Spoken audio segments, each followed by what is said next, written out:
কবিগুরু রবীন্দ্রনাথ ঠাকুরের আমি। আমারই চেতনার রঙে পান্না হলো সবুজ, চুনি উঠল রাঙা হয়ে। আমি চোখ মেললুম আকাশে, জ্বলে উঠল আলো পূবে পশ্চিমে।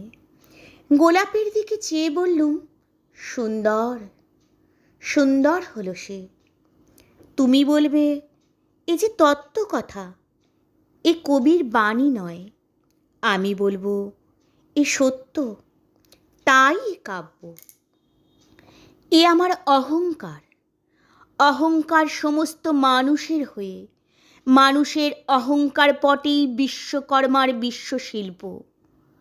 তত্ত্বজ্ঞানী জপ করছেন নিঃশ্বাসে প্রশ্বাসে, না না না, না পান্না, না চুনি, না আলো, না গোলাপ, না আমি, না তুমি। ওদিকে অসীম যিনি, তিনি স্বয়ং করেছেন সাধনা মানুষের সীমানায়, তাকেই বলে আমি। সেই আমির গহনে আলো আঁধারের ঘটল সঙ্গম। দেখা দিল রূপ, জেগে উঠল রস।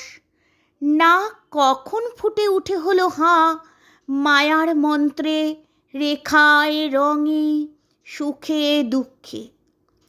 একে বলো না তত্ত্ব, আমার মন হয়েছে পুলকিত। বিশ্ব আমির রচনার আসরে হাতে নিয়ে তুলি, পাত্রে নিয়ে রং।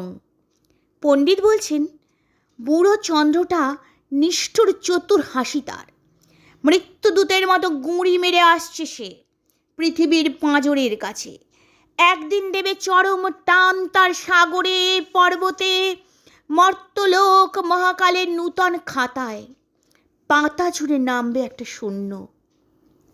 গিলে ফেলবে দিন রাতের জমা খরচ। মানুষের কীর্তি হারাবে অমরতার ভান। তার ইতিহাসে লেপে দেবে অনন্ত রাত্রির কালি। মানুষের যাবার দিনের চোখ বিশ্ব থেকে নিকিয়ে নেবে রং। মানুষের যাবার দিনের মন ছানিয়ে নেবে রস।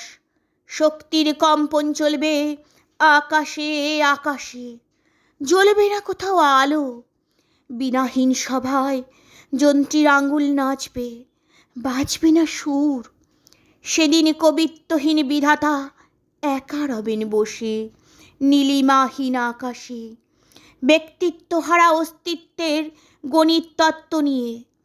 তখন বিরাট বিশ্বভুবনে দূর দূরান্তে অনন্ত অসংখ্য লোকে লোকান্তরে এ বাণী ধ্বনিত হবে না কোনোখানে, তুমি সুন্দর, আমি ভালোবাসি।